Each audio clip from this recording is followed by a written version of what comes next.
મારું નામ પ્રિયા છે. હું મારા માતા પિતા સાથે રહેતી. અમારા ઘરની પરિસ્થિતિ એટલી સારી નહોતી, પરંતુ મારી માતાએ મારો ઉછેર ખૂબ જ સારી રીતે કર્યો હતો. તે હંમેશા મારા માટે દુઆ કરતી હતી કે મને ખૂબ સારો પતિ મળે, અને માની પ્રાર્થના ઉપરવાળાએ સાંભળી લીધી. મારા લગ્ન એક ખૂબ જ સારા ઘરમાં થયા. સુખી સંપન્ન લોકો હતા. મારા પતિનું નામ રમેશ હતું. તે ખૂબ જ સારો માણસ હતો. મારું ખૂબ જ ધ્યાન રાખતો. મારી નાની નાની વાતોને પણ સમજી જતો. જો હું ક્યારેય ઉદાસ હોઉં તો પૂછ્યા વગર જ સમજી જતો કે મને શું થયું છે. તેનો સ્વભાવ ખૂબ જ સરળ હતો અને દિલ ખૂબ જ સાફ.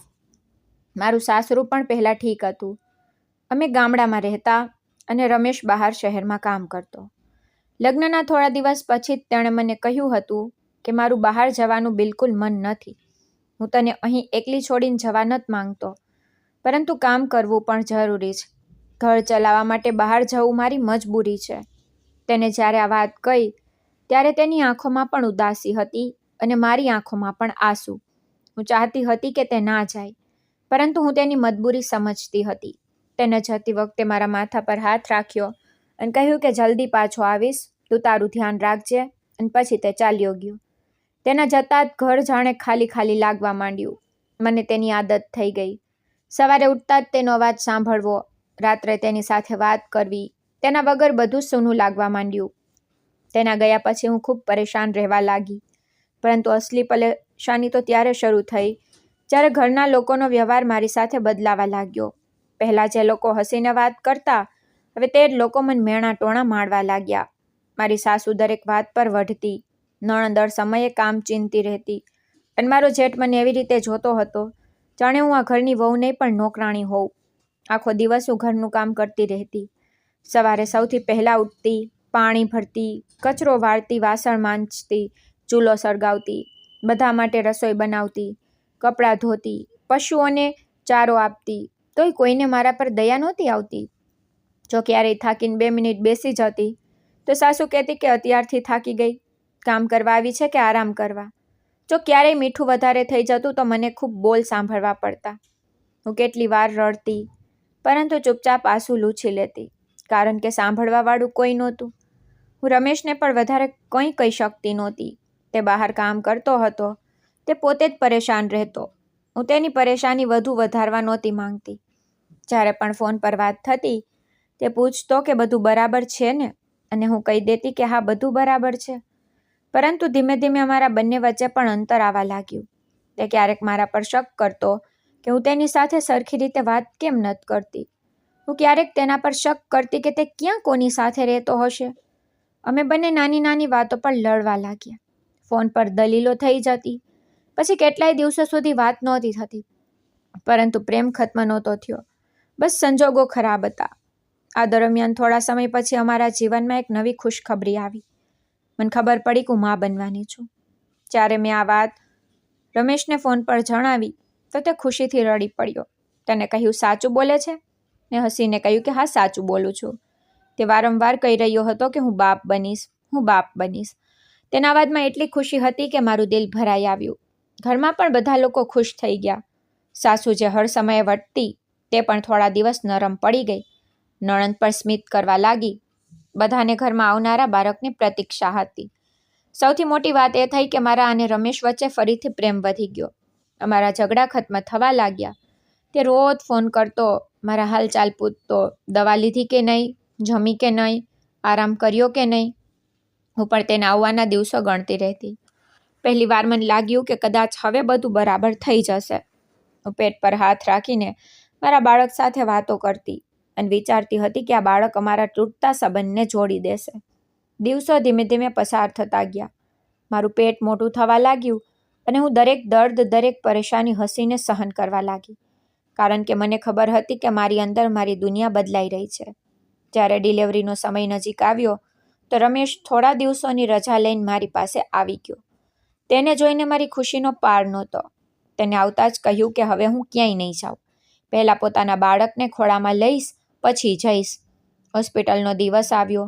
હું ખૂબ જ દર્દમાં હતી, પરંતુ રમેશ હર સમયે મારી સાથે ઊભો રહ્યો. મારો હાથ પકડીને મને હિંમત આપતો રહ્યો. કલાકોના દર્દ પછી ઉપરવાળાએ મને એક દીકરો આપ્યો. જ્યારે મેં પહેલી વાર તેને જોયો તો બધું દર્દ ભૂલી ગઈ.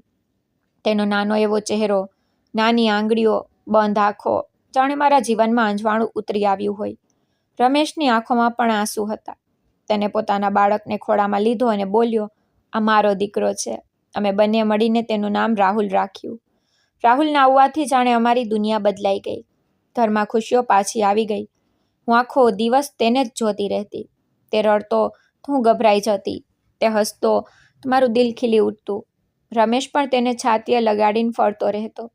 પરંતુ ખુશીના એ દિવસો વધારે લાંબા ન ચાલ્યા. થોડા સમય પછી મજબૂરી ફરી સામે આવીને ઊભી રહી ગઈ. રમેશને પાછા કામ પર જવું પડ્યું. તેને કહ્યું, જલ્દી પાછો આવીશ. આ વખતે વધારે દિવસ નહીં લગાડું. હું તેને રોકાવા માંગતી હતી, પરંતુ ઘર ચલાવવા માટે તેનું જવું જરૂરી હતું. તે રાહુલને વારંવાર ચૂમીને ગયો, મને સમજાવીને ગયો અને પછી ચાલ્યો ગયો. તેના ગયા પછી હું મારા દીકરામાં મન પરોવા લાગી. હું તેનું ખૂબ ધ્યાન રાખતી. તેને સમયસર દૂધ પીવડાવતી, નવડાવતી, ખોળામાં સુવડાવતી. તેના વગર એક પર પણ નહોતી રહેતી. એ જ હવે મારી દુનિયા હતો. હું રમેશની રાહ પણ જોતી રહેતી અને વિચારતી કે જ્યારે તે આવશે ત્યારે રાહુલ કેટલો મોટો થઈ ગયો હશે. એક દિવસ અચાનક બપોરે ફોન આવ્યો. હું તે સમયે રાહુલને ખોળામાં લઈને બેઠી હતી. મેં ફોન ઉપાડ્યો તો સામેથી ગભરાયેલો અવાજ આવ્યો. મને કંઈ સમજ ના આવ્યું. પછી તેને કહ્યું કે રમેશનું એક્સિડન્ટ થઈ ગયું. હું થોડી પળ ચૂપ રહી ગઈ, જાણે કાને સાંભળવાની ના પાડી દીધી. પછીની વાતને મારા શ્વાસ રોકી દીધા. એ અકસ્માત તેનો જીવ ચાલ્યો ગયો છે. જેવું મેં આ સાંભળ્યું, મારા માથા પર આપ તૂટી પડ્યું. ફોન મારા હાથમાંથી છૂટી ગયો. રાહુલ રડવા લાગ્યો, પરંતુ હું પથ્થરની બની ગઈ. મારી આંખો ખુલી, પણ દુનિયા અંધકારમય થઈ ગઈ. મારા કાનમાં બસ એક જ વાત ગુંજી રહી હતી, રમેશ નથી રહ્યો. હું જોરથી ચીસ પાડીને જમીન પર પડી ગઈ. એવું લાગ્યું કે જાણે મારી જિંદગી ત્યાં જ ખત્મ થઈ ગઈ હોય. હું વિધવા થઈ ચૂકી હતી. મારો દીકરો બાપ વગરનો થઈ ગયો અને મારો સહારો મારી પાસેથી છીનવાઈ ગયો. એ દિવસથી મારા શ્વાસ તો ચાલી રહ્યા હતા, પરંતુ જિંદગી થંભી ગઈ. જ્યારે આ વાત બધાને ખબર પડી કે રમેશ હવે આ દુનિયામાં નથી રહ્યો, તો મને લાગ્યું હતું કે ઓછામાં ઓછું આ દુઃખની ઘડીમાં ઘરના લોકો તો સાથ આપશે. પરંતુ મારા સાસરિયાઓએ તો ઇન્સાનિયત પણ છોડી દીધી. તેઓએ તેના સૌને શહેરથી ગામ લાવવાની પણ ના પાડી દીધી. તેઓ કહેવા લાગ્યા કે અમારી પાસે એટલા પૈસા નથી, અમે આટલો ખર્ચો નહીં ઉઠાવી શકીએ. જેને આ ઘર માટે દિવસ રાત મહેનત કરી, તે જ દીકરા માટે તેમની પાસે છેલ્લી વાર ખર્ચ કરવાનું પણ દિલ નહોતું. આ સાંભળીને મારું તો કાળજું ફાટી ગયું. પરંતુ ઉપરવાળો કદાચ બધું જોઈ રહ્યો હતો. રમેશના મિત્રો ખૂબ જ સારા નીકળ્યા. તેમણે કહ્યું, ખર્ચાની ચિંતા ન કરો, બધું અમે કરીશું. અને એ જ લોકો મારા રમેશને ઘરે લઈને આવ્યા. જે ગાડીમાં તેનો દેહ આવ્યો, તેને જોતાં જ મારા પગ ધ્રુજવા લાગ્યા. હું દોડતી બહાર ગઈ. જ્યારે સફેદ કપડામાં લપેટાયેલો તેનો ચહેરો મેં જોયો, તો મારી આંખોમાંથી આંસુ પોતાના મેળે વહેવા લાગ્યા. હું તેની પાસે બેસી ગઈ. તેનો ચહેરો અડીને રડવા લાગી. હું જોર જોરથી બૂમો પાડી રહી હતી, રમેશ ઉઠો, જુઓ, હું આવી ગઈ છું. તે કહ્યું હતું ને કે જલ્દી પાછો આવીશ, તો પછી આવી રીતે કેમ પાછો આવ્યો? મારું રડવું જોઈને આજુબાજુની સ્ત્રીઓ પણ રડવા લાગી. પરંતુ મારું દુઃખ કોઈ સમજી શકે તેમ નહોતું. મારી દુનિયા ઉજળી ચૂકી હતી. જે માણસે મને પ્રેમ આપ્યો, તે જ મારાથી હંમેશા માટે દૂર ચાલ્યો ગયો. રાહુલ ખૂબ નાનો હતો. તેને કંઈ સમજ નહોતી પડતી. તે બસ લોકોને જોઈને રડી રહ્યો હતો. હું તેને છાતીએ લગાડતી અને પછી રમેશને જોતી તો મારું દિલ ફાટી જતું. અંતિમ સંસ્કારનો દિવસ આવ્યો. હું દૂર ઊભી બધું જોઈ રહી હતી. અગ્નિજ્વાળાઓમાં મારો સુહાગ સળગી રહ્યો હતો. મારા સપના સળગી રહ્યા હતા. મારો સહારો સળગી રહ્યો હતો. જ્યારે બધું ખત્મ થઈ ગયું, તો મારી અંદર પણ જાણે બધું ખત્મ થઈ ગયું. એ રાત્રે હું એક પર પણ ન સૂતી, બસ રડતી રહી અને રાહુલને છાતીએ લગાડીને બેસી રહી. બીજા દિવસે મેં મારી માને કહ્યું, માં, મને તમારી સાથે ઘરે લઈ ચાલો. હું અહીં રહેવા નથી માંગતી. આ લોકો ખૂબ જ જાલિમ છે. માં મારી હાલત જોઈને પોતે રડી પડી, પરંતુ તે પર મજબૂર હતી. તેમણે મારા માથા પર હાથ રાખીને કહ્યું કે બેટા, તું તો જાણે છે આપણા ઘરની પરિસ્થિતિ કેવી છે. આપણે પોતે માન ગુજારો કરીએ છીએ. તારો અને બાળકનો ખર્ચ કેવી રીતે ઉઠાવીશું? તારી ભાભી પણ રોજ મેણા મારશે અને તારા ભાઈ પણ પરેશાન થઈ જશે. માની વાત સાંભળીને હું ચૂપ થઈ ગઈ. મને ખબર હતી તે જૂઠું નહોતી બોલી રહી. તેમના ઘરમાં પહેલેથી જ તંગી હતી. ત્યાં જઈને હું બોધ બની જાત. મેં મારા આંસુ લૂછ્યા અને કહ્યું કે ચાલો ઠીક છે માં, હું અહીં જ રહી લઈશ. કદાચ હવે રમેશના ગયા પછી આ લોકો મને ઇજ્જત આપશે, કદાચ હવે તેમને મારા પર દયા આવી જશે, પરંતુ હું તો ખોટી હતી, ખૂબ ખોટી. થોડા જ દિવસો વીત્યા કે આ લોકોએ પોતાનો અસલી ચહેરો ફરી બતાવવાનું શરૂ કરી દીધું. સૌથી પહેલાં તો મને મારા રૂમમાંથી કાઢી મૂકવામાં આવી. એ જ રૂમ જેમાં હું અને રમેશ સાથે રહેતા, જ્યાં તેની યાદો હતી, જ્યાં તેનું હાસ્ય હતું, જ્યાં અમે સપના જોયા. એ રૂમમાંથી મને એવી રીતે કાઢી મૂકવામાં આવી જાણે હું કોઈ પરાઈ હોઉં. સાસુએ કહ્યું, હવે આ રૂમમાં જેટ રહેશે, તું બેઠક રૂમમાં ઊંઘજે. મારું સામાન પણ મારી પાસેથી છીનવી લેવામાં આવ્યો. મારા સારા કપડાં, કબાટ, વાસણ, અહીં સુધી કે કેટલાક ઘરેણાં પણ તેમણે બધા રાખી લીધા. બોલ્યા, ઘરનો સામાન છે, તારું શું છે? હું કંઈ ન બોલી શકી. મારી પાસે બોલવાનો હક પણ જાણે ખત્મ થઈ ગયો હતો. હું બેઠક રૂમના એક ખૂણામાં રાહુલ સાથે રહેવા લાગી. એક જૂનો ખાટલો મળ્યો, તેના પર જ હું અને મારો દીકરો સૂતા. શિયાળામાં ઠંડી લાગતી, ઉનાળામાં મચ્છર કરડતા, પરંતુ કોઈને ફરક નહોતો પડતો. સાચું કહું તો હું એ ઘરમાં વહુ નહીં પણ નોકરાણી બનીને રહી ગઈ. સવારે અંધારું હોય ત્યારથી ઉઠતી, સૌથી પહેલાં ચૂલો સળગાવતી, પાણી ભરતી, વાસણ ધોતી, કચરો વાળતી, પછી બધા માટે રસોઈ બનાવતી, સસરાને દવા આપતી, કપડાં ધોતી, પશુઓને નિરણ આપતી, પછી રાહુલને સંભાળતી. જો તે રડતો તો સાસુ કહેતી કે આને છાનો રાખ, કામ નથી કરવા દેતો. જો હું તેને ખોળામાં લઈને બેસી જતી તો બોલતી, બસ બાળકને લઈને બેસી રહે, કામ કોણ કરશે? હું આખો દિવસ દોડતી રહેતી, પરંતુ તેમ છતાં દરેક વ્યક્તિને મારામાં ખામી જ દેખાતી. જો ક્યારેય થાકીને 2 મિનિટ બેસી જતી તો કહી દેતા કે બહુ કામચોર છે, મફતની રોટલીઓ તોડે છે. જો ક્યારેય મોડું થઈ જતું તો સાંભળવું પડતું, તારા પતિની સાથે તારું નસીબ પણ સળગી ગયું, હવે અમારા માથા પર બેઠી છે. આ શબ્દો મારા દિલને ચીરી નાખતા. હું ચૂપચાપ બધું સાંભળતી રહેતી, કારણ કે મારી પાસે જવાબ આપવાની તાકાત નહોતી. કેટલી વાર જમવાનું બધા જમી લેતા અને મારા માટે વધ્યું ઘટ્યું છોડી દેતા, તો હું એ જ ખાઈ લેતી. ક્યારેક બસ પાણી પીને સૂઈ જતી, પરંતુ રાહુલને ક્યારેય ભૂખ્યો નહોતી સુવડાવતી. હું તેના માટે કંઈક ને કંઈક જુગાર કરી જ લેતી. તે મારો દીકરો નહીં, મારો શ્વાસ હતો. જો તે ન હોત તો કદાચ હું તૂટી જાત. સસરાની સેવા પણ મારે જ કરવી પડતી, તેમને દવા આપવી, જમવાનું આપવું, પગ દબાવવા, બધું હું જ કરતી. પરંતુ બદલામાં ક્યારેય દુઆ સુધી ન મળી, બસ આદેશ મળતા. અને જો ક્યારેય મારાથી કોઈ ભૂલ થઈ જતી તો બધા ભેગા થઈને મને વાતો સંભળાવતા. હું કેટલી વાર વિચારતી હતી, શું હું માણસ નથી? શું મારા દિલમાં દર્દ નથી? શું મારો પતિ નથી મર્યો? શું હું દુઃખમાં નથી? પરંતુ એ ઘરમાં મારા આંસુઓની કોઈ કિંમત નહોતી. રાત્રે જ્યારે બધા સૂઈ જતા તો હું ચૂપકેથી રડતી, રાહુલને છાતીએ લગાડીને રડતી અને રમેશને યાદ કરતી. મને તેનો ચહેરો યાદ આવતો, તેની વાતો યાદ આવતી. તે કહેતો હતો કે હું છું ને, ડરીશ નહીં. પરંતુ હવે તે નહોતો અને હું એકલી હતી. મારું દિલ કરતું હતું બધું છોડીને ક્યાંક ચાલતી જાઉં, ખૂબ દૂર, જ્યાં કોઈ મને ન ઓળખે, જ્યાં કોઈ મેણા ન મારે, જ્યાં મને માણસ સમજવામાં આવે. પરંતુ હું જાત તો ક્યાં? માના ઘરે જગ્યા નહોતી, દુનિયામાં સહારો નહોતો, ખિસ્સામાં પૈસા નહોતા, એક ખોળામાં બાળક હતું, હું બંધાયેલી હતી. એક સાંજે હું બેઠક રૂમના ખૂણામાં બેઠી હતી. રાહુલ સૂતો હતો. ઘરના લોકો પોતપોતાના કામમાં લાગ્યા હતા. સૂરજ આથમી રહ્યો હતો. રૂમમાં હલકું અંધારું હતું. હું દિવાલને ટેકો દઈને બેઠી વિચારતી હતી કે રમેશ, તું મને છોડીને કેમ ચાલ્યો ગયો? જો તારા ગયા પછી હું કેટલી એકલી થઈ ગઈ. જો તું હોત તો કોઈ મને આવી રીતે હેરાન ન કરત, કોઈ મારા બાળકને આવી રીતે ન જોત, કોઈ મને નોકરાણી ન બનાવત. હું રડતા આકાશ તરફ જોવા લાગી, જાણે કદાચ ક્યાંકથી તે મને જોઈ રહ્યો હોય અને સાંભળી રહ્યો હોય. પરંતુ જવાબ ક્યાંયથી ન આવ્યો. બસ સાંજ વધુ ઘેરી થતી ગઈ અને મારી એકલતા પણ. આ બધું હું ચૂપચાપ બરદાસ્ત કરતી જઈ રહી હતી, કારણ કે મારી પાસે કોઈ બીજો રસ્તો નહોતો. હું મારા પોતાના માટે તો દર્દ સહન કરી લેતી, પરંતુ મને હંમેશા એક વાતની તસલ્લી રહેતી કે ભલે આ લોકો મારી સાથે જેવો પણ વ્યવહાર કરે, રાહુલ સાથે તો સારું કરશે. આખરે તેમના પોતાના દીકરાનું સંતાન હતો, એમના ઘરનું લોહી હતું. મને લાગતું કે દાદી તેને ખોરામાં રમાડશે, કાકા તેને પ્રેમ કરશે, ફોઈ તેના માટે કંઈક લઈને આવશે અને તેના હિસ્સાનો પ્રેમ તેને અહીં જરૂર મળશે. પરંતુ એવું ક્યારેય ન થયું. મારો આ વહેમ પણ ધીમે ધીમે તૂટી ગયો. ન તેની દાદીએ તેને ક્યારેય છાતીએ લગાડ્યો, ન તેના કાકાએ ક્યારેય તેને પોતાના ખંભા પર બેસાડ્યો, ન તેની ફોઈએ ક્યારેય તેની સાથે રમી. તે બધા લોકો તેને એવી રીતે જોતા જાણે તે કોઈ બાળક નહીં પણ બોજ હોય, ઘરનો ખર્ચ વધારનારું એક વધુ પેટ હોય. કેટલી વાર સાસુ કહેતી કે તારો બાપ જતા જતા લપ મૂકી ગયો, હવે આને પણ પાડો. જેઠ કહેતો કે આખો દિવસ રડતો રહે છે, મગજ ખાઈ જાય છે. નણંદ બોલતી શું આને સાંભળવાનું પણ અમારે જ કરવું પડશે? હું આ બધું સાંભળતી તો અંદરથી ધ્રુજી જતી, પરંતુ કરી પણ શું શકતી હતી? રાહુલ નાનો હતો, તેને કંઈ સમજ નહોતી પડતી.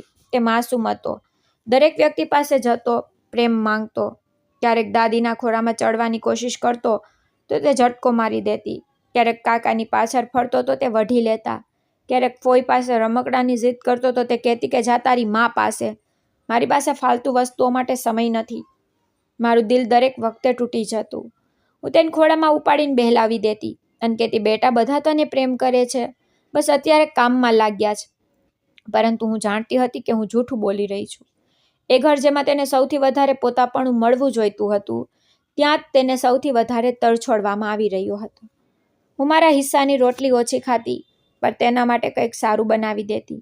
ક્યારેક માટીનું નાનું રમકડું બનાવી આપતી, ક્યારેક કપડાના ટુકડાથી દડો બનાવી દેતી.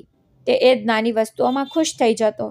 તેનું સ્મિત જોઈને હું જીવી લેતી, પરંતુ જ્યારે કોઈ તેને મેણું મારતું તો મારું કાળજું કપાઈ જતું.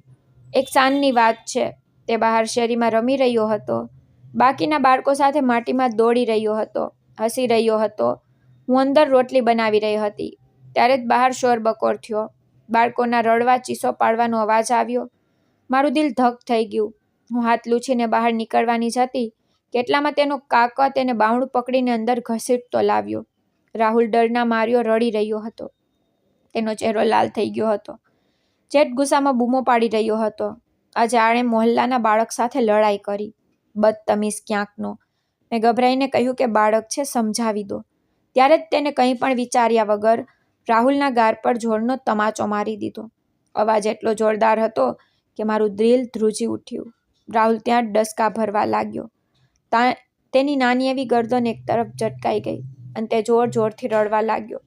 હું દોડીને તેની પાસે ગઈ, પરંતુ મારા કદમ ત્યાં જ અટકી ગયા, કારણ કે જેઠ મને ઘૂરી રહ્યો હતો, જાણે કહી રહ્યો હોય જો કંઈ બોલી તો તને પણ મારીશ. રાહુલ રડતો મારી પાસે આવ્યો અને મારા પગે વળગી પડ્યો. પછી તૂટેલા અવાજે બોલ્યો કે એમણે મને માર્યો છે.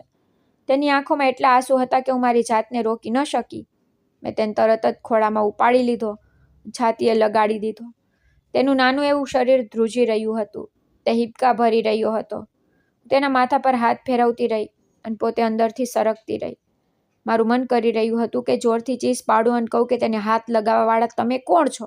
તે બાળક છે, ભૂલ થઈ ગઈ તો પ્રેમથી સમજાવત. પરંતુ મારો અવાજ જાણે ક્યાંક ખોવાઈ ગયો. હું કંઈ ન બોલી શકી. હું બસ તેને છાનો રાખતી રહી. જેઠ જતા જતા બોલી ગયો કે સંભાળ તારા છોકરાને, નહીતર ઠેકાણે લાવી દઈશ. આ સાંભળીને મારી આંખોમાં આંસુ આવી ગયા, પરંતુ મેં સામે વહેવા ન દીધા. રાહુલે રડતા મારો ચહેરો જોયો, પછી મારી આંખોમાં જોવા લાગ્યો. તેની નજર સીધી મારી આંખોમાં હતી, જાણે તે કંઈક પૂછી રહ્યો હોય, જાણે કહી રહ્યો હોય, જ્યારે તે મને મારી રહ્યા હતા ત્યારે તું કેમ ન બોલી? તે મને બચાવ્યો કેમ નહીં? હું એ નજરને આજ સુધી નથી ભૂલી શકી. તેમાં દર્દ પણ હતું, હેરાની પણ હતી અને ભરોસો તૂટવાની હલકી એવી ચોટ પણ. હું તેના સવાલનો જવાબ આપવા માંગતી હતી. હું કહેવા માંગતી હતી કે બેટા હું નબળી નથી, હું મજબૂર છું. હું દરરોજ લડું છું, પરંતુ તારા માટે જીવતી છું. હું કહેવા માંગતી હતી કે જો હું બોલત તો તે તને અને મને બંનેને મારત. હું કહેવા માંગતી હતી કે તારી માં અંદરથી રોજ મરે છે, પણ બહાર ચૂપ રહે છે, જેથી તને પોતાની પાસે રાખી શકે. પરંતુ કહી ન શકી. મારી પાસે આ વાતોનો કોઈ જવાબ નહોતો. મેં બસ તેને વધુ મજબૂતાઈથી છાતીએ લગાવી લીધો અને રડતા કહ્યું કે કંઈ નથી બેટા, હું છું ને. પરંતુ એ દિવસે પહેલીવાર મને લાગ્યું કે હું તેના માટે પણ પૂરતી નથી. હું ના તેને સારું ઘર આપી શકી, ના ઇજ્જત, ના સુરક્ષા, એ બાળપણ જે તેને મળવું જોઈતું હતું. એ રાત્રે તો તે મારી છાતીએ વળગીને સૂઈ ગયો, પણ સૂતા સૂતા પણ તે ડસકા લેતો રહ્યો અને હું આખી રાત જાગતી રહી. તેના ગાલ પર પડેલા આંગળીઓના નિશાનને જોતી રહી અને વિચારતી રહી કે જે ઘરમાં બાપની છાયા ન હોતી, ત્યાં બાળકો કેટલી જલ્દી દર્દ ઓળખતા શીખી જાય છે અને માં કેટલી જલ્દી પથ્થર બનતા શીખી જાય છે. રાહુલ હવે ધીમે ધીમે મોટો થઈ રહ્યો હતો. તેની વાતો પણ હવે બદલાવા લાગી હતી.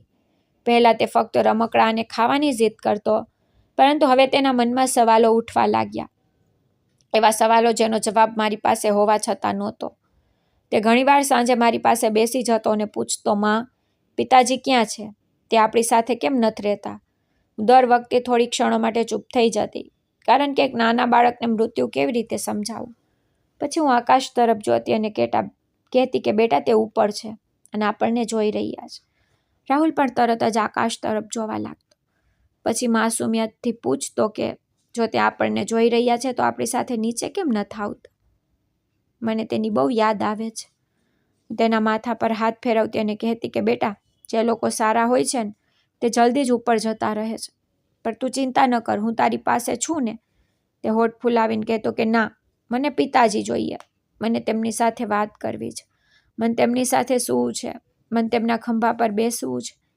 તેની વાત સાંભળીને મારું દિલ તૂટી જતું. હું તેની છાતી સરસો ચાપી લેતી. એક દિવસ તેને ગુસ્સામાં કહ્યું, તેમના ઘરના લોકો બહુ ખરાબ છે, તે આપણને બહુ હેરાન કરે છે, હું તેમની ફરિયાદ કરવા માંગુ છું. હું તેની આંખોમાં આંસુ જોઈ રહી હતી. આટલા નાના બાળકે પણ ઘરનું સત્ય સમજી લીધું. મેં મારી જાતને સંભાળતા કહ્યું, બેટા, તું આકાશ તરફ જોઈને ફરિયાદ કર, તારા પિતાજી બધું સાંભળશે. તે દિવસ પછી જ્યારે પણ કોઈ તેને વટતું કે મને મહેણું મારતું, તે બહાર આંગણામાં જઈને આકાશ તરફ જોતો અને બોલવાનું શરૂ કરી દેતો. પિતાજી, દાદીબાએ માને ફરી વઢ્યા. પિતાજી, કાકાએ મને માર્યો. પિતાજી, ફોઈએ મને ખાવાનું ન આપ્યું. તેની નાની નાની ફરિયાદો સાંભળીને મારું કાળજું ફાટી જતું. હું તેને દૂરથી જોતી રહેતી અને છાના માના રડતી રહેતી. પહેલાં હું ફક્ત મારું દુઃખ સહન કરી રહી હતી, પરંતુ હવે મારો દીકરો પણ દુઃખ ઓળખવા લાગ્યો હતો. આ વાત મારાથી સહન નહોતી થતી. હું દોડીને તેની પાસે જતી, તેને ગળે લગાવતી અને કહેતી કે બેટા, રડ નહીં, હું છું ને. પણ મને અંદરથી ખબર હતી કે ફક્ત મારા હોવાથી તેનું દર્દ ઓછું નથી થઈ રહ્યું. એક દિવસની વાત છે. બપોરનો સમય હતો. ઘરના બધા લોકો પોતપોતાના રૂમમાં હતા. ગરમી બહુ હતી. હું બેઠક રૂમમાં રાહુલને સુવડાવીને પોતે પણ તેની પાસે આડી પડી હતી. રાત આખી કામ કરવાને કારણે મારી આંખ લાગી ગઈ. ત્યારે જ કદાચ મારી નણંદે મને અવાજ દીધો હશે કે ચા બનાવી દે, પણ મને સંભળાયું નહીં. હું ગાઢ ઊંઘમાં હતી. થોડી વાર પછી અચાનક મારી આંખ ખુલી તો હું ગભરાઈને ઊભી થઈ અને સીધી રસોડા તરફ ગઈ. ત્યાં જોયું તો તે પોતે ચા બનાવી રહી હતી અને બહુ ગુસ્સામાં હતી. ચહેરા પર એવો ગુસ્સો જાણે મેં કોઈ બહુ મોટો ગુનાહ કરી દીધો હોય. મેં ડરતા ડરતા પૂછ્યું, શું થયું? તમે આટલા ગુસ્સામાં કેમ છો? તે તરત જ ફરી અને બોલી, તું શું બહેરી છે? મેં કેટલી વાર અવાજ દીધો કે ચા બનાવી દે, પણ તને મારો અવાજ ન આવ્યો? હવે હું તારી નોકરાણી છું કે શું? હું હાથ જોડીને ઊભી રહી ગઈ અને બોલી કે માફ કરી દો. આંખ લાગી ગઈ હતી. કામ કરતાં કરતાં થાકી ગઈ. મારી વાત પૂરી પણ નહોતી થઈ કે તેને ઉકળતી ચાની તપેલી ઉઠાવી અને ગુસ્સામાં મારા હાથ પર રેડી દીધી. ગરમ ચા પડતા જ મારી ચીસ નીકળી ગઈ. એવું લાગ્યું કે જાણે હાથ બળીને ફાટી ગયો હોય. હું ત્યાં જ પાછળ હટી ગઈ. મારી આંખોમાંથી આંસુ આપોઆપ નીકળવા લાગ્યા. હાથ લાલ થઈ ગયો. બળતરા એટલી તીવ્ર હતી કે હું ધ્રુજવા લાગી. પણ તેનાથી પણ વધારે દર્દ એ વાતનું હતું કે તેને આ બધું જાણી જોઈને કર્યું. તે મારી સામે ઘૂરતા બોલી, આગલી વખતે અવાજ દઉં ને તો ભાગતી આવજે, સમજી? હું કંઈ બોલી શકી નહીં. બસ પોતાના બળેલા હાથને પકડીને ઊભી રહી. ત્યારે જ મારી નજર દરવાજા તરફ ગઈ. ત્યાં રાહુલ ઊભો હતો. તેને આ બધું પોતાની આંખોથી જોયું. તેનો નાનકડો ચહેરો ડરથી ઉતરી ગયો. આંખો ભરાઈ આવી. તે ધીમે ધીમે મારી પાસે આવ્યો અને કંઈ પણ બોલ્યા વગર મારો બીજો હાથ પકડી લીધો. પછી મને રૂમ તરફ લઈ જવા લાગ્યો, જાણે કોઈ મોટા માણસ નાનાને સંભાળી રહ્યો હોય. હું તેની પાછળ પાછળ ચાલી ગઈ. રૂમમાં પહોંચીને તેણે મને ખાટલા પર બેસાડી અને બોલ્યો, માં, તમને કેમ માર્યા? એને બહુ માસુમિયતથી પૂછ્યું હતું, પણ એ સવાલે મારા આત્માને હચમચાવી દીધો. હું ઈચ્છતી હતી કે કહી દઉં કે હા બેટા, એમણે માર્યો છે, એ લોકો ખરાબ છે, એ આપણને સતાવે છે, પણ હું નહોતી ઈચ્છતી કે તેના નાનકડા દિલમાં નફરત ભરાઈ જાય. હું નહોતી ઈચ્છતી કે તે આટલી નાની ઉંમરે સંબંધોથી નફરત કરતા શીખી જાય. એટલા માટે મેં દર્દ છુપાવીને કહ્યું કે ના બેટા, એમણે મને નથી મારી, ચા ભૂલથી ઢોરાઈ ગઈ. રાહુલે મારી આંખોમાં જોયું, જાણે તેને વિશ્વાસ ન થયો હોય. પછી બોલ્યો, જૂઠું બોલે છે, મેં જોયું છે, એણે જ નાખી હતી. હું ચૂપ થઈ ગઈ. તેને મારા બળેલા હાથ પર ધીમેથી ફૂંક મારી અને બોલ્યો, દુખે છે માં? એ પળે હું તૂટી પડી. એક નાનું બાળક મને સંભાળી રહ્યું હતું. મેં રડતા તેને છાતી સરસો ચાપી લીધું. તે બોલ્યો, માં, આપણે અહીંથી ક્યાંક દૂર ચાલ્યા જઈએ. હું કોઈને તમને મારવા નહીં દઉં. તેની વાત સાંભળીને વધુ રડવા લાગી. મેં કહ્યું કે હા બેટા, એક દિવસ જરૂર જઈશું. પણ સાચું તે હતું કે મને પોતાને ખબર નહોતી કે ક્યાં જઈશું, કેવી રીતે જઈશું, કોના આશરે જઈશું. તે દિવસે રાહુલે મારા હાથ પર ભીનું કપડું મૂક્યું. વારંવાર પૂછતો રહ્યો, હવે સારું છે ને? હું તેને જોતી રહીને વિચારતી રહી કે જે બાળકને રમકડાથી રમવું જોઈએ તે દર્દ પર ફૂંક મારતા શીખી ગયો છે. જે બાળકને સ્કૂલની વાતો કરવી જોઈએ તે પોતાની માની આંખોના આંસુ વાંચતા શીખી ગયો છે. અને હું માં હોવા છતાં તેને બહાર પણ નથી આપી શકતી, જેનો તે હકદાર હતો. એ રાત્રે મારો હાથ બળતો રહ્યો, પણ તેનાથી વધુ મારું દિલ બળતું રહ્યું. કારણ કે હવે વાત ફક્ત મારી નહોતી. હવે મારો દીકરો પણ જુલ્મની વચ્ચે મોટો થઈ રહ્યો હતો. અને આ વાત મને અંદરથી ખાઈ રહી હતી. એક દિવસની વાત છે. કદાચ કોઈએ ફરીથી રાહુલને વઢી દીધો. તે બહુ ઉદાસ થઈને રૂમમાં ચાલ્યો ગયો. હું એ સમયે આંગણામાં વાસણ માંજી રહી હતી. થોડી વાર સુધી તેનો અવાજ ન આવ્યો તો મને લાગ્યું કદાચ સૂઈ ગયો હશે. પણ થોડી વાર પછી રૂમ તરફ ગઈ તો જોયું કે તે બારી પાસે ઊભો હતો અને આકાશ તરફ જોઈ રહ્યો હતો. તેના હોઠ હલી રહ્યા હતા, જાણે ફરીથી પોતાના પિતાજીને ફરિયાદ કરી રહ્યો હોય. હું ચૂપચાપ દરવાજા પર ઊભી રહીને તેને જોતી રહી. તેનું નાનકડું દિલ દરેક દુઃખમાં પોતાના બાપને શોધતું હતું. થોડી વાર પછી તે દોડતો મારી પાસે આવ્યો અને બોલ્યો, માં, જો કોઈનો અવાજ આવી રહ્યો છે, પિતાજી ઉપરથી મારી સાથે વાત કરે છે. મેં હળવું હસી ને કહ્યું, બેટા, એવું ન હોય. જે લોકો ઉપર ચાલ્યા જાય તે આપણી સાથે વાત નથી કરતા. રાહુલ જીદ પર આવ્યો અને બોલ્યો, ના માં, તમે મારી સાથે ચાલો. સાચે જ કોઈ બોલે છે, તમે પોતે સાંભળી લો. તેની આંખોમાં એટલું સત્ય હતું કે હું તેની સાથે રૂમમાં ગઈ. તે મારો હાથ પકડીને બારી સુધી લઈ ગયો. મેં ધ્યાનથી સાંભળ્યું તો સાચે જ બહારથી કોઈ માણસનો અવાજ આવી રહ્યો હતો. પહેલાં તો મને લાગ્યું કે કદાચ મારો વહેમ છે. એક પળ માટે દિલને થયું કે ક્યાંક સાચે જ રમેશ જ ન હોય, ક્યાંક તે પાછો જ ન આવ્યો ને. પણ બીજી જ પળે મેં મારી જાતને સંભાળી. બહાર ડોકિયું કરીને જોયું તો સામે દિવાલ પાસે એક અજાણ્યો માણસ ઊભો હતો. તે ઉપર અમારી બારી તરફ જોઈ રહ્યો હતો, જાણે અમને બોલાવી રહ્યો હોય. હું જોઈને પાછળ હટી ગઈ. દિલ તેજ ધડકવા લાગ્યું. તેણે મને જોઈ તો હાથ જોડીને બોલ્યો, ગભરાશો નહીં, હું રમેશનો દોસ્ત છું અને બહુ જરૂરી કામથી આવ્યો છું. તેનો અવાજ સીધો સાદો હતો, પણ હું તોય ગભરાઈ રહી હતી. આટલા દિવસો પછી પહેલીવાર કોઈ માણસ રમેશનું નામ લઈને ઘરે આવ્યો હતો. તે ગેટ ખોલીને અંદર આવી ગયો. હું અને રાહુલ પણ ધીમે ધીમે તેની પાછળ હોલ સુધી આવ્યા. ઘરના બધા લોકો તેને જોઈને હેરાન રહી ગયા. સાસુએ પૂછ્યું, કોણ છો તમે? જેઠ પણ બહાર આવી ગયા. નણંદ દરવાજા પાસે ઊભી રહીને જોવા લાગી. તે માણસ બોલ્યો કે હું રમેશનો દોસ્ત છું. હું શહેરથી આવ્યો છું. રમેશ અને મેં મળીને એક કામ શરૂ કર્યું હતું. એ કામ બહુ સારું ચાલ્યું. રમેશ હવે આ દુનિયામાં નથી, પણ તેનો હિસ્સો હું આપવા માટે આવ્યો છું. આ સાંભળતા જ મારી સાસુનો ચહેરો બદલાઈ ગયો. જે સ્ત્રી મને દરરોજ મહેણા મારતી તે અચાનક મીઠી થઈ ગઈ. તેણે જલ્દીથી ખાટલો સાફ કર્યો અને બોલી, અરે બેસો બેટા, બેસો, અંદર આવો ને, કોઈ પાણી લાવો. તેણે એ માણસને બહુ ઇજ્જતથી બેસાડ્યો, જાણે કોઈ બહુ મોટો મહેમાન આવ્યો હોય. હું એક ખૂણામાં ઊભી રહીને બધું જોઈ રહી હતી. મારા મનમાં ડર પણ હતો ને આશ્ચર્ય પણ. તેને બેસતા બેસતા કહ્યું, મારું નામ દીપક છે. હું રાહુલના પિતા રમેશ સાથે શહેરમાં કામ કરતો હતો. અમે સાથે રહેતા હતા, સાથે મહેનત કરતા. રમેશ બહુ સારો માણસ હતો.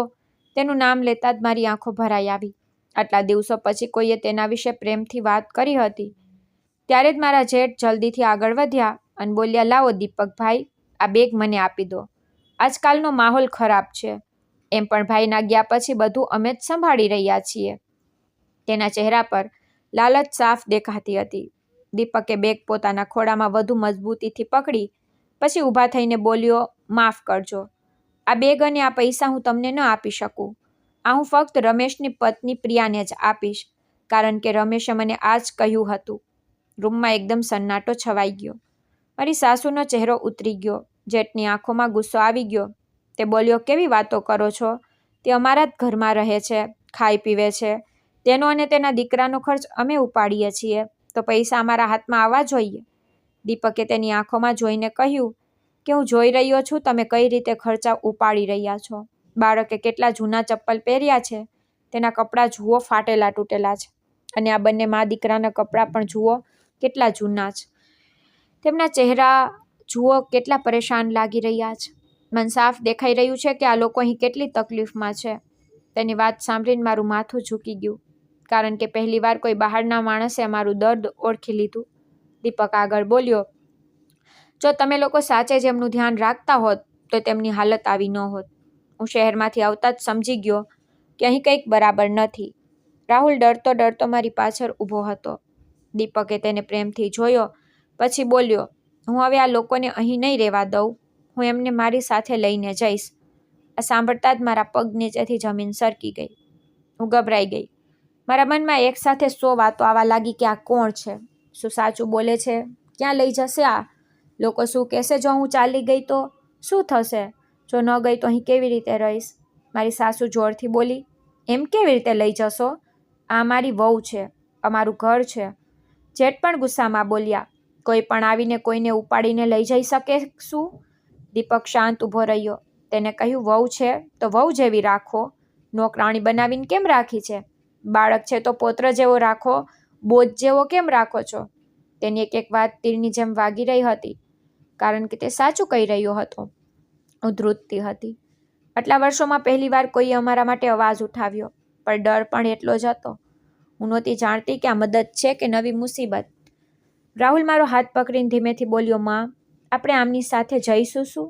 હું તેની તરફ જોતી રહી ગઈ. તેની આંખોમાં ડર નહીં, આશા હતી. કદાચ પહેલીવાર તેને લાગ્યું હતું કે કોઈ આપણને અહીંથી કાઢી શકે છે. હું ત્યાં જ ઊભી રહીને વિચારતી રહી કે આ બધું શું થઈ રહ્યું છે. મારી સૂકી જિંદગીમાં અચાનક એવો વળાંક આવી ગયો, જ્યાં એક તરફ ડર હતો તો બીજી તરફ કદાચ બચવાનો રસ્તો પણ ઊભો હતો. દીપકે બધાની સામે સ્પષ્ટ અવાજમાં કહ્યું કે હું પ્રિયાને પણ મારી સાથે લઈને જવા માંગુ છું, અને જો તે રાજી હોય તો હું તેની સાથે લગ્ન કરવા માંગુ છું. તેની વાત સાંભળતા જ ઘરનો માહોલ જાણે થીજી ગયો. બધા લોકો એકબીજાનો ચહેરો જોવા લાગ્યા. કોઈને આશા નહોતી કે તે આટલી મોટી વાત બધાની સામે કરી દેશે. મારા દિયરના ચહેરાનો રંગ બદલાઈ ગયો. તેની આંખોમાં ગુસ્સો ઉતરી આવ્યો. તે થોડીવાર ચૂપ ઊભો રહ્યો, પછી તેજ અવાજમાં બોલ્યો, આ ન થઈ શકે. તું આમ અમારા ઘરની સ્ત્રી સાથે લગ્નની વાત ન કરી શકે. તું તારી હદ પાર કરી રહ્યો છે. તેનો અવાજ સાંભળીને બાકીના લોકો પણ ગણગણાટ કરવા લાગ્યા. કોઈ મને ઘૂરી રહ્યું હતું, કોઈ દીપકને, તો કોઈ તમાશો જોવા જેવું ઊભું હતું. હું ચૂપ હતી, પણ મારું દિલ બહુ તેજ ધડકી રહ્યું હતું, કારણ કે પહેલીવાર કોઈ આટલા બધા લોકોની સામે મારી જિંદગી વિશે વાત કરી. નહીંતર અત્યાર સુધી તો બધા લોકો ફક્ત ફેસલો સંભળાવવા આવ્યા હતા, પૂછતું કોઈ નહોતું. દીપકે બધાને શાંત રહેવાનો ઈશારો કર્યો, પણ કોઈ ચૂપ ન થયું. ત્યારે જ તેને કંઈ પણ બોલ્યા વગર પોતાના ખિસ્સામાંથી ફોન કાઢ્યો અને બોલ્યો, જો કોઈને મારી દાનત પર શંકા હોય તો પહેલાં જોઈ લો. તેના અવાજમાં ગુસ્સો નહોતો, પણ ભરોસો હતો. તેને ફોન ખોલ્યો અને એક વિડીયો ચાલુ કરીને બધાની સામે ધરી દીધો. જેવી બધાની નજર સ્ક્રીન પર ગઈ, આખા આંગણામાં સન્નાટો છવાઈ ગયો. લોકોના ચહેરા પરથી અવાજ ગાયબ થઈ ગયો. એ વિડીયોમાં બીજું કોઈ નહીં પણ મારા પતિ રમેશ હતા. મારું દિલ ધક થઈ ગયું. મારા હાથ કાપી ગયા. તે જ સમયનો વિડીયો હતો જ્યારે તેમનું એક્સિડન્ટ થયું અને તેમને હોસ્પિટલ લઈ જવામાં આવી રહ્યા હતા. તેમનો ચહેરો ઘાયલ હતો, શ્વાસ તૂટી રહ્યા હતા, આંખોમાં દર્દ હતું, પણ હોશ હજુ બાકી હતો. તેમની પાસે દીપક બેઠો હતો. વિડીયો હલી રહ્યો હતો, કારણ કે કદાચ ઉતાવળમાં બનાવવામાં આવ્યો, પણ અવાજ સાફ હતો.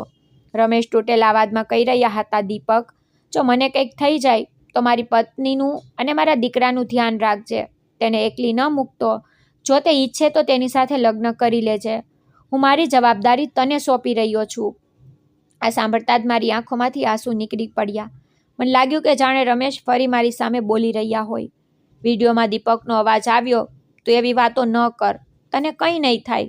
પણ જો એવું થયું તો હું વચન આપું છું, તારી પત્ની અને તારા દીકરાનું ધ્યાન રાખીશ.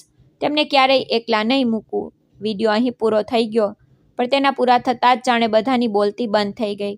થોડીવાર સુધી કોઈ કંઈ ન બોલ્યું. બધાના પગ નીચેથી જાણે જમીન સરકી ગઈ, કારણ કે હવે સત્ય તેમની સામે હતું. મારા દિયરે તરત જ સંભાળવાની કોશિશ કરી અને બોલ્યો, આ બધું જૂઠું છે. આ વિડીયો નકલી છે. આજકાલ તો કંઈ પણ બનાવી શકાય છે. આ બધી ચાલ છે આપણને મૂર્ખ બનાવવાની. પણ તેના અવાજમાં પહેલાં જેવી તાકાત નહોતી, કારણ કે તેને પોતાને પણ ખબર હતી કે તે સાચું બોલી રહ્યો છે. બાકીના લોકો પણ ક્યારેક વિડીયો જોતા તો ક્યારેક એકબીજાને જોતા. કોઈનામાં કંઈ પણ કહેવાની હિંમત નહોતી. દીપકે ફોન નીચે કર્યો અને બહુ શાંત અવાજમાં કહ્યું, મેં આટલા દિવસ કંઈ ન કહ્યું, કારણ કે હું કોઈનું ઘર તોડવા નહોતો માંગતો. હું બસ મારું વચન નિભાવવા માંગતો હતો. રમેશ મારો દોસ્ત જ નહીં, ભાઈ જેવો હતો. તેને જતાં જતાં મારા પર ભરોસો કર્યો. હું એ ભરોસો નથી તોડી શકતો. જો પ્રિયા ના પાડશે તો હું અત્યારે જ અહીંથી ચાલ્યો જઈશ અને પછી ક્યારેય આ વાત નહીં કરું. પણ જો તે હા કહેશે તો હું તેને અને તેના દીકરાને સન્માન સાથે મારા ઘરે લઈ જઈશ. તેની વાત સાંભળી ને બધાની નજર મારા પર આવી ગઈ. મને લાગ્યું કે જાણે પહેલીવાર આ ઘરમાં મને માણસ સમજીને પૂછવામાં આવી રહ્યું છે. નહીંતર અત્યાર સુધી તો હું બસ એક બોજ હતી, કામ કરવાવાળી હતી કે ચૂપ રહેવાવાળી સ્ત્રી. મારો દીકરો પણ પાસે ઊભો બધું જોઈ રહ્યો હતો. તેની નાની આંખોમાં ડર પણ હતો અને આશા પણ. તેને બધું સમજાતું તો નહોતું, પણ એટલું જરૂર સમજી રહ્યો હતો કે આજે તેની માની જિંદગીનો મોટો ફેસલો થવાનો છે. હું થોડીવાર ચૂપચાપ ઊભી રહી. મારી સામે રમેશનો ચહેરો ઘૂમી રહ્યો હતો. તેમનો પ્રેમ, તેમનો ભરોસો, તેમનો આખરી અવાજ. પછી મેં ઘરના લોકો તરફ જોયું, જેમણે મારા આંસુ ક્યારેય નહોતા જોયા, બસ મારી મજબૂરી જોઈ. મેં મારા દીકરા તરફ જોયું. તેને સાચે જ એક આશરાની જરૂર હતી. તેને ફક્ત રોટલી નહીં, એક બાપ જેવો હાથ જોતો હતો જે તેને પ્રેમ આપે, સુરક્ષા આપે, સાથ આપે. મારા અંદર અચાનક હિંમત આવી ગઈ. હું એકદમ આગળ વધી અને સાફ અવાજમાં કહ્યું કે હા, મને મંજૂર છે. મારો અવાજ સાંભળતા જ બધા લોકો ચોંકી ગયા, જાણે કોઈએ તેમના ચહેરા પર સત્ય મારી દીધું હોય. મારા દિયરે ગુસ્સાથી કહ્યું, પ્રિયા, વિચારી સમજીને બોલ. મેં તેની તરફ જોયા વગર જ કહ્યું, હું બહુ વિચારી ચૂકી છું. હવે મારી જિંદગીનો ફેસલો હું પોતે કરીશ. દીપકે મારી તરફ જોઈ. તેની આંખોમાં રાહત હતી, પણ સાચે જ સન્માન પણ હતું. તેને એક ડગલું પણ આગળ ન વધાર્યું, બસ ત્યાં જ ઊભો રહ્યો, જાણે તે કહી રહ્યો હોય કે ફેસલો તારો છે. હું મારા દીકરા પાસે ગઈ, તેનો હાથ પકડ્યો અને પૂછ્યું, બેટા, ચાલીસ મારી સાથે? તેને મારી આંગળી મજબૂતીથી પકડી લીધી અને ધીમેથી માથું હલાવી દીધું. કદાચ તેને પણ કોઈ પોતાના માણસની જરૂર હતી. અમે બંને અંદર ગયા. મેં મારો થોડોક સામાન લીધો, થોડાક કપડાં, દીકરાની ચોપડીઓ અને રમેશની એક તસવીર. બસ આ તો મારી દુનિયા હતી. જ્યારે હું બહાર આવી ત્યારે ઘરના લોકો હજુ પણ ચૂપ હતા. કોઈ રોકી નહોતું રહ્યું. કદાચ એટલા માટે નહીં કે તે માની ગયા, પણ એટલા માટે કે હવે તેમની પાસે કહેવા માટે કંઈ બચ્યું નહોતું. દીપક આગળ વધ્યો. તેને મારો સામાન લીધો, પણ બહુ આદરથી, જાણે કોઈ જવાબદારી ઉપાડી રહ્યો હોય, હકથી નહીં. અમે ઘરનો ઉમરો ઓળંગ્યો તો મારું દિલ ભરાઈ આવ્યું. આ જે ઘર હતું જ્યાં મેં વહુ બનીને કદમ મૂક્યો હતો, પછી વિધવા બનીને રડી હતી અને હવે પોતાના પગ પર નીકળી રહી હતી. મારો દીકરો મારી સાથે હતો, દીપક અમારી સાથે હતો, અને પહેલીવાર મને લાગ્યું કે કદાચ જિંદગી ખત્મ નહોતી થઈ, બસ રસ્તો બદલાઈ રહ્યો હતો. અમે બંને તેનો હાથ પકડી ને તેની સાથે ચાલી નીકળ્યા. પાછળ ઘણા લોકો ઊભા હતા, પણ મેં પાછું વળીને ન જોયું, કારણ કે કેટલાક દરવાજા પાછળ છોડી દેવા સારા હોય છે. આગળ રસ્તો લાંબો હતો, પણ પહેલીવાર ડર ઓછો અને આશા વધારે હતી. દીપકે તે દિવસે બધાની સામે જ વાત કહી હતી. તેને મારી આખી જિંદગીનો રસ્તો બદલી નાખ્યો. તેને સાફ કહી દીધું કે તે મને અને રાહુલને હવે એ ઘરમાં વધુ નહીં રહેવા દે, જ્યાં અમારું રોજ અપમાન કરવામાં આવતું હતું, જ્યાં મને નોકરાણી સમજવામાં આવતી અને મારા બાળકને બોજ કહેવામાં આવતો. પહેલાં તો ઘરના લોકોએ બહુ વિરોધ કર્યો. સાસુ ચિલ્લાઈ, જેઠ ગુસ્સામાં લાલચોળ થઈ ગયો, નણંદ મેણા ટોણા મારવા લાગી. બધા લોકો કહેવા લાગ્યા કે કોઈ બહારનો માણસ આવીને આપણા ઘરની વહુને કેવી રીતે લઈ જઈ શકે. પરંતુ દીપક બિલકુલ શાંત ઊભો રહ્યો. તેને એક જ વાતનો જવાબ આપ્યો. તેને કહ્યું કે વહુને વહુની જેમ રાખી હોત તો આજે મારે બોલવું ન પડત. બાળક જો આ ઘરનું લોહી છે તો તેના પગમાં ફાટેલા ચંપલ કેમ છે? તેની માના શરીર પર જૂના કપડાં કેમ છે? આ બંનેના ચહેરા આટલા ઉદાસ કેમ છે? તેની વાતો સાંભળીને બધા ચૂપ થઈ ગયા, કારણ કે સત્યની સામે કોઈની પાસે જવાબ નહોતો. પછી ભલે મામલો કોર્ટ સુધી ગયો, જેથી પછીથી મને કોઈ પાછી ખેંચવાનો પ્રયત્ન ના કરે, કોઈ ખોટો આરોપ ના લગાવે, કોઈ રાહુલ પર હક જતાવીને અમને ફરી દુઃખ ના આપે. કેટલાય દિવસ દોડધામ ચાલી, કાગરો બન્યા, જુબાની થઈ, વાતો થઈ. હું રોજ ડરેલી રહેતી, કારણ કે મને સમજાતું નહોતું કે જિંદગી મને ક્યાં લઈ જઈ રહી છે. આટલા વર્ષો સુધી દુઃખ સહન કરતાં કરતાં હું નિર્ણય લેવાનું ભૂલી ચૂકી હતી. પછી એક દિવસ દીપકે મને કહ્યું કે જો તું ઈચ્છે તો હું તારી સાથે લગ્ન કરવા માંગુ છું, જેથી તને અને રાહુલને સમાજમાં જ ઇજ્જતભર્યું સ્થાન મળે, તારા પર કોઈ આંગળી ના ઉઠાવે. હું બહુ વાર સુધી ચૂપ રહી. મારી અંદર તોફાન ચાલી રહ્યું હતું. એક તરફ ભૂતકાળ હતો, બીજી તરફ ભવિષ્ય. હું રમેશની યાદોથી ભરેલી હતી, પરંતુ રાહુલ માટે મને એક સહારાની જરૂર પણ હતી. આખરે મેં હા કહી દીધી. લગ્ન બહુ સાદગીથી થયા. ના ઢોલ હતો, ના બેન્ડ, ના ભીડ, ના દેખાડો. બસ કેટલાક સાક્ષીઓ, કેટલાક જરૂરી લોકો, કેટલાક કાગળો અને બે જિંદગીઓ, જે તૂટેલી હાલતમાં એક નવા રસ્તા પર કદમ મૂકી રહી હતી. લગ્ન પછી તેને કહ્યું કે આપણે શહેરમાં જ રહીશું. ત્યાં જ મારું કામ છે અને ત્યાં જ નવી શરૂઆત સરળ રહેશે. હું ચૂપચાપ તેની સાથે ચાલી નીકળી. થોડી વાર પછી અમે તેના ઘરે પહોંચ્યા. ઘર નાનું અમથું હતું, પણ બહુ જ સાફ સુથરું. દરવાજા પર તુલસીનો ક્યારો રાખેલો હતો. અંદર આવતા જ મને સૌથી પહેલાં જે વસ્તુનો અહેસાસ થયો તે સન્નાટો નહીં પણ સુકૂન હતો.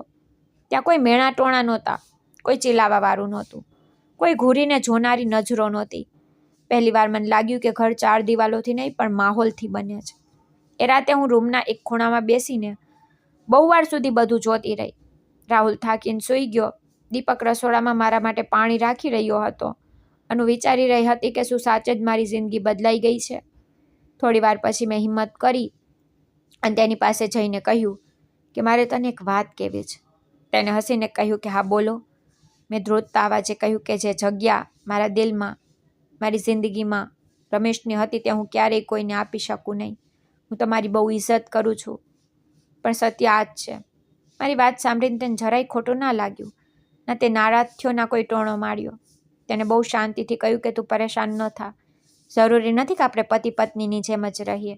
આપણે સારા મિત્રોની જેમ પણ સાથે રહી શકીએ છીએ. અને સંબંધ ફક્ત નામથી નથી નિભાવાતો, ભરોસો અને સન્માનથી નિભાવાય છે. તેની આ વાત સાંભળીને મારી આંખોમાંથી આંસુ નીકળી આવ્યા. મેં આટલા વર્ષોમાં પહેલીવાર પોતાને કોઈની સામે સુરક્ષિત અનુભવી. એ પળે મારા દિલમાં તેના માટે ઇજ્જત ઓળ વધી ગઈ. ધીમે ધીમે દિવસો પસાર થવા લાગ્યા. મારું હવે એક નવું ઘર બની ચૂક્યું હતું, જ્યાં હું મારા મનથી શ્વાસ લઈ શકતી. સવારે ઉઠતી તો ડર નહોતો હો, કોઈ જ ચિલ્લાશે. હું આરામથી રસોડામાં જતી, ચા બનાવતી, રસોઈ બનાવતી, દીપક માટે ટિફિન તૈયાર કરતી અને તે દર સવારે કહેતો કે ઉતાવળ ન કર, આરામથી કર. જો હું કહેતી કે મોડું થઈ જશે તો તે હસીને કહેતો કે મોડું થઈ જાય તો થઈ જાય, પણ તું પરેશાન ન થતી. હું તેના કપડાં ઇસ્ત્રી કરતી, પણ હવે મજબૂરીમાં નહીં, પોતાનાપણાથી કરતી.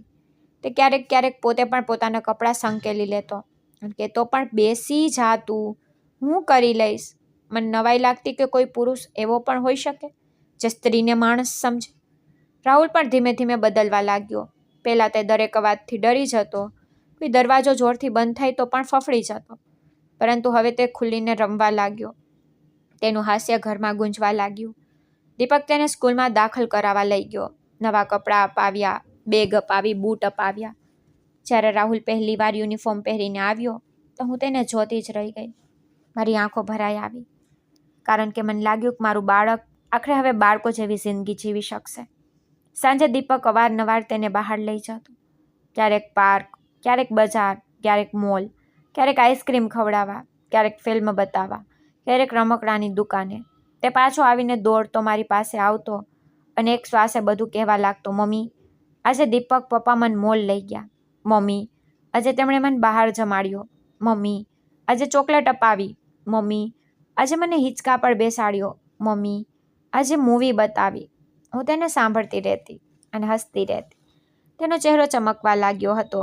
એ બાળક જે પહેલાં આકાશ તરફ જોઈને ફરિયાદ કરતું હતું, હવે જમીન પર ઊભા રહીને ખુશીઓ ગણતું હતું. એક દિવસ તેને અચાનક દીપકને પપ્પા કહી દીધું. પહેલાં તો તે પોતે અટકી ગયો, જાણે તેને ડર લાગ્યો હોય કે ક્યાંક મેં ખોટું તો નથી કહી દીધું. પરંતુ દીપકે તરત જ તેને ખોળામાં ઉપાડી અને હસીને બોલ્યો, ફરીથી બોલ. રાહુલે હસીને કહ્યું, પપ્પા. તે દિવસે દીપકની આંખોમાં ભીનાશ હતી. તેણે તેની છાતી સરસો ચાપી દીધો. દરવાજા પર ઊભી રહીને આ બધું જોઈ રહી હતી અને મારા દિલમાં કંઈક ઓગળી રહ્યું હતું. મને લાગ્યું કે કદાચ ઉપર ક્યાંક રમેશ પણ આ જોઈને સુકૂનમાં હશે કે તેનો દીકરો હવે એકલો નથી. દીપકે ક્યારેય રાહુલને પરાયો ન સમજ્યો.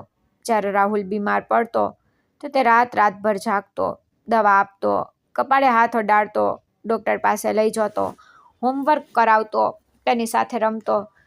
હારી જાય તો જાણી જોઈને હાર માની લેતો, જેથી રાહુલ ખુશ થઈ જાય. તહેવાર આવે તો સૌથી પહેલાં રાહુલના કપડાં ખરીદતો. સ્કૂલમાં કોઈ કાર્યક્રમ હોય તો રજા લઈને પહોંચી જતો. હું આ બધું જોતી અને વિચારતી કે લોહીનો સંબંધ જ બધું ન હોતો, દિલનો સંબંધ તેનાથી મોટો હોય છે. મારા અંદર પણ ધીમે ધીમે બદલાવ આવવા લાગ્યો. હવે હું પણ રમેશને ભૂલી નહોતી, ના ક્યારેય ભૂલી શકું. તેની યાદો મારી સાથે હતી. પરંતુ મેં સમજવાનું શરૂ કર્યું કે કોઈને યાદ રાખવું અને કોઈ બીજાની ભલાઈને અપનાવવી બંને સાથે થઈ શકે છે. જિંદગી એક માણસના જવાથી ખત્મ નથી થઈ જતી. જોકે તે સમયે એવું જરૂર લાગે છે. હું હવે દીપક સાથે ખુલીને વાત કરવા લાગી. તેના કામ વિશે પૂછતી, તે મારા દિવસ વિશે પૂછતો. જો હું ઉદાસ હોઉં તો કારણ પૂછતો. જો હું ચૂપ રહેતી તો કહેતો કે જ્યારે મન થાય ત્યારે કહેજે, કોઈ મજબૂરી નથી. કેટલી રાતો અમે ત્રણેય સાથે બેસીને જમતા. રાહુલ વચ્ચે બેસીને સ્કૂલની વાતો કરતો. દીપક હસતો તો હું તેમને જોતી રહેતી અને વિચારતી કે આ તો ઘર હોય છે જ્યાં ડર નથી હોતો, જ્યાં અવાજો ઊંચા નથી થતા, જ્યાં બાળકની હસી દબાતી નથી, જ્યાં સ્ત્રીની ઇજ્જત હોય છે. એક દિવસ હું રસોડામાં કામ કરી રહી હતી. દીપક પાછળથી બોલ્યો, હજુ પણ તને લાગે છે કે તું એકલી છે? મેં ફરીને તેને જોયો અને પહેલી વાર દિલથી કહ્યું ના, હવે નહીં. તેને કંઈ ન કહ્યું, બસ સ્મિત આપી દીધું. એ નાનકડા સ્મિતમાં એટલું પોતાપણું હતું કે મારા દિલનો કેટલોય દર્દ ત્યાં જ હળવો થઈ ગયો. હું હવે સમજી ચૂકી હતી કે દરેક પુરુષ એક સરખો નથી હોતો, દરેક સંબંધ દુઃખ આપવા નથી આવતો. કેટલાક લોકો જિંદગીમાં મોડા આવે છે પણ તૂટેલા હિસ્સાઓને જોડી જાય છે. દીપક મારા માટે પહેલા સહારો બન્યો, પછી દોસ્ત, પછી ઘરનો હિસ્સો. અને હું પણ ધીમે ધીમે ફરીથી જીવતા શીખી ગઈ. હવે રાતે જ્યારે અમે બધા સૂતા તો ડર નહોતો હોતો કે સવાર કેવી હશે. હવે સવારની રાહ જોવાતી, કારણ કે હવે જિંદગી બોધ નહીં પણ ઉમ્મીદ લાગવા માંડી હતી. અને આટલા વર્ષો પછી પહેલી વાર મને લાગ્યું કે કદાચ કિસ્મતે મારા માટે પણ થોડી ખુશી બચાવીને રાખી હતી. એક દિવસની વાત છે. સાંજનો સમય હતો. રસોડામાં કામ પતાવીને હોલમાં આવી તો જોયું કે દીપક અને રાહુલ બંને જમીન પર બેઠેલા હતા. રાહુલે પોતાના પુસ્તકો એક તરફ ફેંકી રાખ્યા હતા અને દીપક તેને વાર્તા સંભળાવી રહ્યો હતો. ક્યારેક અવાજ બદલીને બોલતો, ક્યારેક કોઈ રાજાની જેમ હાથ હલાવતો, ક્યારેક રાક્ષસ બનીને ડરાવતો. તો રાહુલ હસી હસીને લોટપોટ થઈ રહ્યો હતો. તે વારંવાર તેને પિતાજી કહીને બોલી રહ્યો હતો અને દીપક દરેક વખતે જવાબમાં તેને ગલી પછી કરી દેતો. રૂમમાં એટલું વહાલું હાસ્ય ગુંજી રહ્યું હતું કે મારું દિલ ભરાઈ આવ્યું. હું કેટલીક ક્ષણો દરવાજા પર ઊભી રહીને તેમને જોતી રહી અને વિચારતી રહી કે આ એ જ બાળક છે જે ક્યારેય એકલો બારી પાસે ઊભો રહીને આકાશમાંથી પોતાના પિતાને શોધતો, અને આજે એ જ બાળક હસતા હસતા પોતાના નવા પિતાના ખોળામાં રમી રહ્યું છે. એ પળે મને ઊંડાણપૂર્વક અહેસાસ થયો કે સાચે જ દીપકે અમારા માટે જે કર્યું તે કોઈ ન કરી શકત. તેને ફક્ત અમને ઘર નથી આપ્યું, તેને અમને તૂટેલી જિંદગીમાંથી કાઢીને જીવતા શીખવ્યું. તેને મારા દીકરાને તેનું બાળપણ પાછું આપ્યું, મને ઇજ્જત આપી અને આ ઘરને ઘર બનાવ્યું. હું ધીમે ધીમે તેમની પાસે ગઈ. રાહુલ દોડીને મારા ગળે વળગી પડ્યો અને બોલ્યો, મમ્મી, પિતાજી બહુ મજેદાર વાર્તા સંભળાવી રહ્યા છે. મેં હસીને કહ્યું, સરસ, તો તું સાંભળ. હું દીપકની પાસે બેસી ગઈ. તે મને જોઈને હસ્યો. તેની આંખોમાં એ જ પોતાપણું હતું જેણે પહેલી વાર મને સહારો આપ્યો હતો. થોડી ક્ષણો હું તેને જોતી રહી. પછી દિલની વાત મારા હોઠ પર આવી ગઈ. મેં ધીમા અવાજે કહ્યું, દીપક, હું તમને કંઈક કહેવા માંગુ છું. તેને હસીને કહ્યું કે? મેં કહ્યું, જ્યાં સુધી હું સાચે જ હવે પૂરી રીતે તારી થઈ ચૂકી છું. મને સાચે જ તમારાથી પ્રેમ થઈ ગયો છે. તમે બહુ જ સારા છો. મારી વાત સાંભળતા જ તે થોડી ક્ષણો ચૂપ થઈ ગયા, જાણે તેને વિશ્વાસ જ ન આવ્યો હોય. પછી તેના ચહેરા પર એવી ખુશી આવી જેને હું આજ સુધી નથી ભૂલી શકી. તેની આંખો ભરાઈ આવી. તેને ધીમેથી મારો હાથ પકડ્યો અને બોલ્યા, બસ આ જ સાંભળવું હતું. હું આટલા દિવસથી તારા દિલની રાહ જોઈ રહ્યો હતો. એ દિવસ પછી જેમ અમારી જિંદગી ઓર બદલાઈ ગઈ. અમારા વચ્ચે જે સન્માન હતું તેમાં હવે ખુલ્લો પ્રેમ પણ ભરી ગયો હતો. અમે બંને એકબીજાની વધુ નજીક આવી ગયા. હવે હું તેની સાથે વિના સંકોચે વાતો કરતી, મારો ડર, મારા સપના બધું જણાવતી. તે પણ મને દરેક વાતમાં સાથે રાખતા. અમે સાથે બેસીને આવનારા દિવસોની વાતો કરતા. ઘરના ખર્ચાથી લઈને બાળકોના ભણતર સુધી દરેક વાત મળીને વિચારતા.